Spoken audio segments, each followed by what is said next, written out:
कलयुग के कोहिनूर राजीव भाई को अवश्य सुनें और अपना जीवन सुखमय बनाएं। आपकी जिंदगी के लिए छोटे छोटे कुछ 4 नियम बताना चाहता हूं और ये 4 नियम का पालन आप सब करिए। मैं आपको विनम्रता पूर्वक लेकिन विश्वास से कहता हूं कि ये 4 नियम का जो भी पालन करेगा जिंदगी में बीमारी और रोग उसको कभी आएंगे नहीं। आप भी अगर ये पालन करेंगे तो बहुत अच्छा होगा। मैं भी करता हूं मेरे जीवन में। मैं पिछले 15 वर्षों से योग प्राणायाम करता हूं, उसके साथ कुछ नियम मैंने बनाए हैं, वो नियम का पालन करता हूं और वही नियम आपको बताना चाहता हूं। स्वामी जी पालन करते हैं, मैं करता हूं, हमारे लाखों योग शिक्षक करते हैं और इन नियमों का पालन करने से हमको इतना लाभ हुआ है कि कभी बीमारी आती नहीं। 15 साल से मैंने हर बार मेरा बीपी चेक किया, नॉर्मल है, शुगर नॉर्मल है, ट्राइग्लिसराइड्स नॉर्मल है, कोलेस्ट्रॉल नॉर्मल है। पिछले 15 साल में कभी सर्दी जुकाम भी नहीं हुआ, गला भी नहीं बैठा, कभी हॉस्पिटल नहीं देखा, कभी डॉक्टर के पास नहीं गए, क्योंकि जरूरत नहीं पड़ी। और वो जरूरत नहीं पड़ी क्योंकि हम निरोगी हैं, स्वस्थ हैं। ये निरोगी और स्वस्थ होने के लिए आयुर्वेद की एक छोटी सी जानकारी आपसे मैं शेयर करना चाहता हूं। आयुर्वेद में यह कहा गया है कि किसी भी व्यक्ति को निरोगी होना है, रोग मुक्त होना है, तो अपने जीवन में 3 बातों का ध्यान रखे।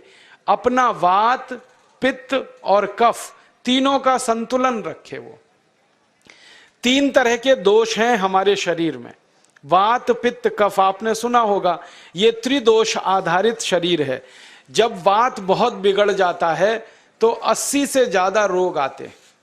जब पित्त बहुत बिगड़ जाता है तो लगभग 46 से 50 रोग आते हैं और जब कफ बिगड़ जाता है तो 28 रोग आते हैं और वात, पित्त, कफ तीनों बिगड़ जाएं तो 148 रोग आते हैं। सर्दी, खांसी, जुकाम से लेकर और कैंसर तक जो आखिरी रोग माना जाता है, ये सब वात, पित्त, कफ के बिगड़ने का खेल है। तो इस देश के आयुर्वेद चिकित्सा के सबसे महान लोगों में से कुछ नाम आप जानते हैं, जैसे चरक ऋषि, जैसे सुश्रुत ऋषि। ऐसे एक ऋषि हुए बाघभट्ट। बाघभट्ट ऋषि ने एक पुस्तक लिखी है, उसका नाम है अष्टांग हृदयम, और एक पुस्तक लिखी है उसका नाम है अष्टांग संग्रहम। इन दोनों पुस्तकों में उन्होंने 7000 नियम बताए हैं। उनमें से 4 बताता हूं, अच्छे लगे तो आज से ही पालन करो और दूसरों को भी बताओ ताकि कोई भी इन नियमों का पालन करे तो बीमार ही ना पड़े। ये चारों नियम हैं वात, पित्त और कफ को संतुलित रखने के लिए। अब वात, पित्त, कफ तीनों एक साथ आपके संतुलित रहें तो उसके लिए पहला नियम है खाना खाने के तुरंत बाद पानी नहीं पीना। ये पहला नियम है। आप बोलेंगे ये तो बड़ी मुश्किल बात है, खाना खाते ही पानी पीते हैं हम तो सबके सब, और बिना पानी पिए खाना ही नहीं खाते। कई लोग तो खाने से ज्यादा पानी पीते हैं, खाना कम खाते हैं, पानी ज्यादा पीते हैं। ये खाना खाने के बाद पानी कभी भी नहीं पीना, क्योंकि महर्षि बाघभट्ट कहते हैं भोजनांते विषम वारी, माने भोजन के अंत में पानी पियो तो जहर के पीने के जैसा है।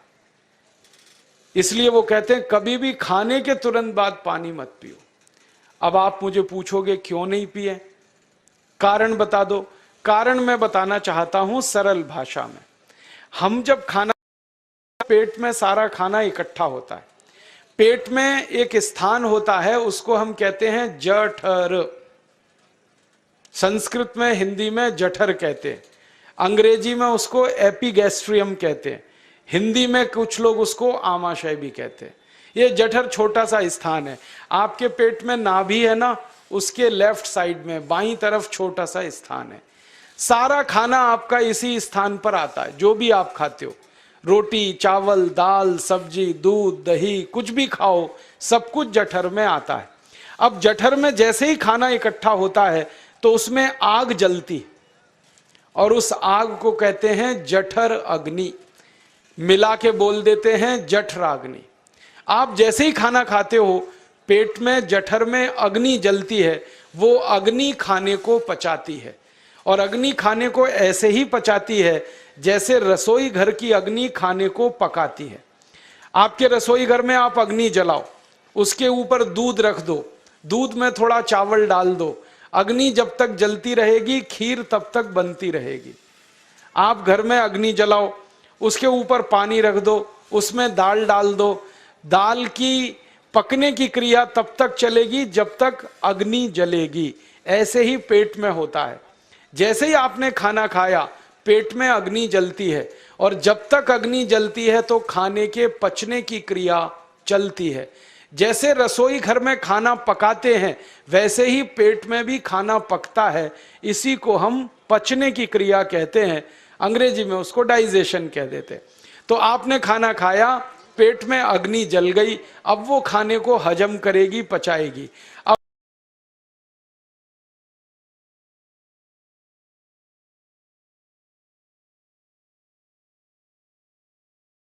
पानी पी लिया और खूब ठंडा पानी पी लिया, बर्फ मिलाया हुआ पानी पी लिया, जलेगी कि बुझेगी? अग्नि के ऊपर पानी डालो तो अग्नि और पानी की दोस्ती नहीं है, दुश्मनी है। पानी अग्नि को बुझा देता है। तो आपने खाना खाया, अग्नि जली, पीछे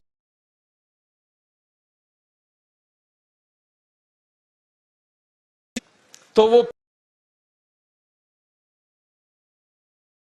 से ज्यादा विष पैदा करेगा,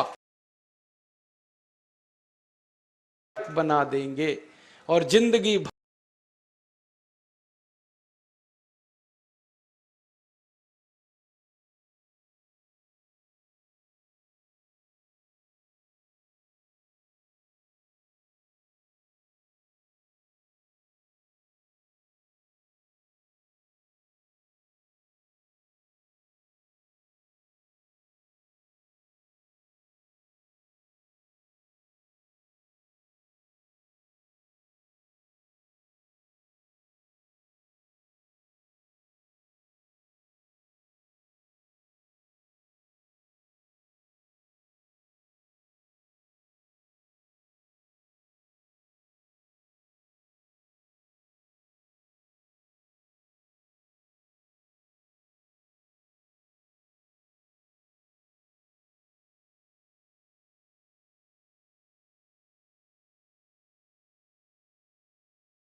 राजीव भाई को लाइक कर